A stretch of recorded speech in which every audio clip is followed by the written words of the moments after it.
I think we need to talk. I lost $250,000. Let me talk to you about the heartbreaking story of how I lost a first edition Charizard card in mint condition. It was a 10 out of 10. But did you know every time you hit the like button, a lost Charizard gets its wings?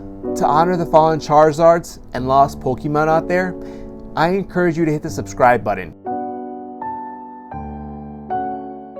When Pokemon first came out, they were everywhere. I'm talking about everywhere. In case you're wondering what a Charizard is or what is a Pokemon, let me explain.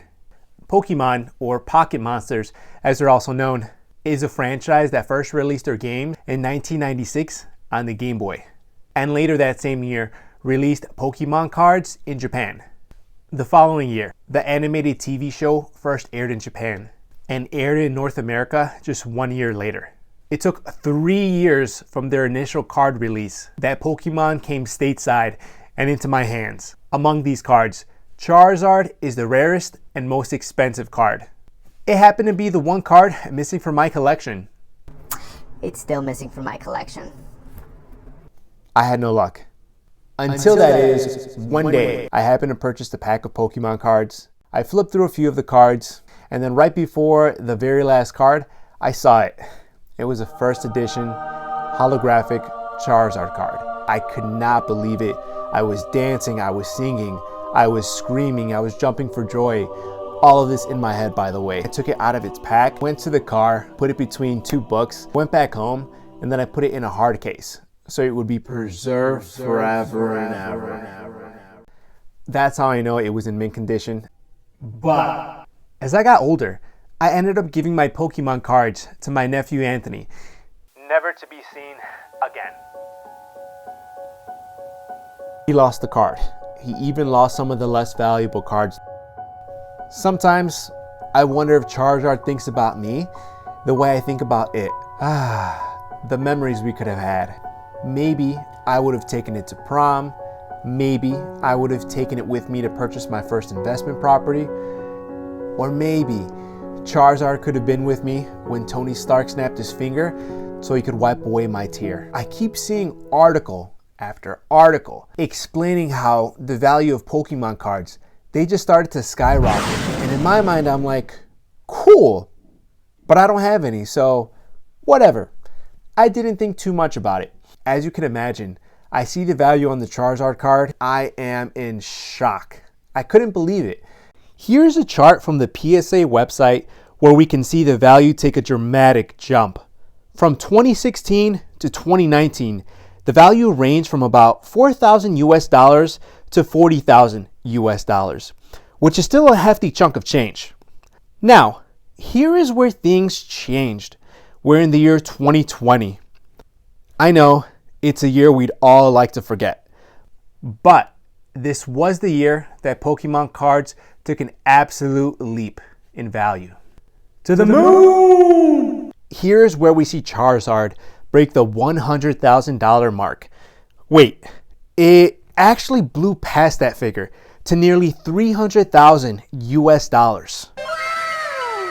That's a growth of a little over 66,000% if we would have bought in 2018. For perspective, over the past 25 years, here is a breakdown of the annual return of the S&P 500. Even in 1996, the largest annual growth at 33% does not compare to the monster jump Charizard made from 2019 to 2020 values. Furthermore, over the lifespan of the S&P 500, it has only grown a measly 3,800%. Can you imagine that?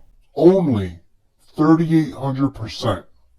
Assuming I would have made $250,000 after third-party expenses and before taxes, I made a one-time investment of $200,000 at a 7% annual growth rate, that $200,000 would have been worth $1.6 million. I get it. I could continue to talk about what ifs, but the real question with actual answers is, Why the sudden jump in value in 2020?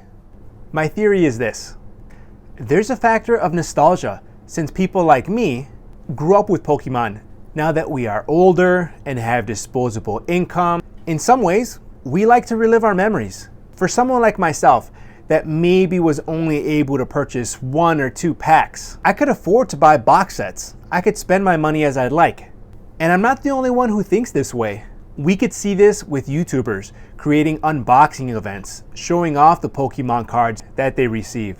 I feel like the pandemic only magnified this, as we could see how values rose from 2018 to 2021. I also feel that this is a community that genuinely love them and are still trying to catch them all. The other cool thing is, if you're a millennial like me and you grew up with it, if you have kids, being able to share something that you love with them, it just makes it that much more special.